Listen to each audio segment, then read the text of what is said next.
All right, my BIBLEin365 brothers and sisters, we have arrived at the prophet Zechariah. And folks, this is an absolutely loaded book. And I want to start off by simply saying this. You absolutely have to listen to my teaching through the book of Zechariah, because that is the only way you're going to get a solid, comprehensive look at everything that's going on. Not just by my teaching, but you know what I mean. You need to be able to be guided through this, and the reading of all of this is critically important. Now, let me just simply say this.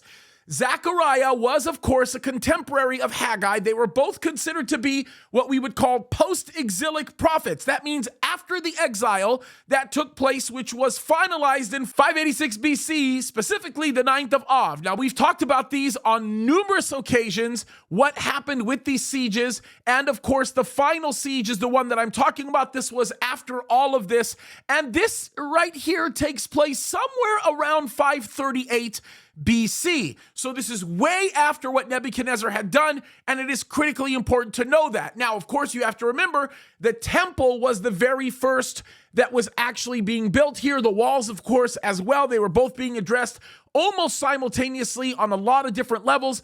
But what we talk about Zechariah, we are talking about the rebuilding of the temple itself. Now, this is the reason why I say it's critically important for you to be going through this with the guidance of the teaching that I have on it, because it really helps you to understand the many visions that Zechariah actually had. When you get into the very first portion of Zechariah, it is basically going to talk about the fact that Israel was in captivity because of the disobedience and the rebellion that they showed towards the Lord. And it's always a reminder to us that when we follow God's rules, we obey his laws, we do what he says, it always produces a better outcome. So we've got to obey his laws. But there are lots of visions that you're going to need a little bit of help in understanding, because there's context, there is the cultural implications, there are lots of multifaceted implications that relate to biblical precedent. So we're going to talk about all of these things, because Zechariah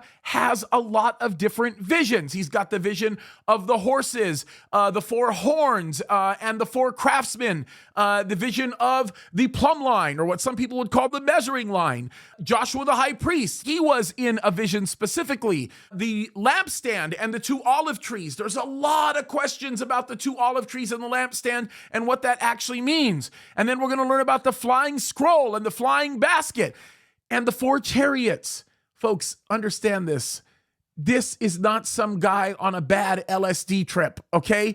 Every single one of these visions are very significant and remarkably important in understanding last days Bible prophecy and the current time period. They're all significant and they're all powerful. And by the way, there are lots of Israeli world leaders right now that are quoting all kinds of things in the book of Zechariah, and you're going to learn all about that, right? Now, there's lots of other areas that this will touch up on. It will deal with the theme of fasting, how God is going to end up judging the neighboring nations that seek to destroy Israel. You are going to get a beautiful picture. And when I say a beautiful, I mean a beautiful picture of the future of Israel, which is why I am so pro-Israel, because I understand what God is going to do in the future, and it is incredibly important. By the way, there are a lot of prophecies in Zechariah concerning the Messiah. Let's go over several of them. One is referred to as the stricken shepherd. We see that prophecy being fulfilled in Matthew chapter 26 and Mark chapter 14.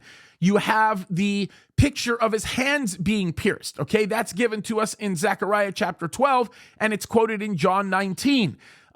We talk about Christ as the Messiah being our deity. That is quoted again in the book of Zechariah. The betrayal for 30 pieces is predicted in Zechariah, right? And it's also fulfilled to us in Matthew 27, right?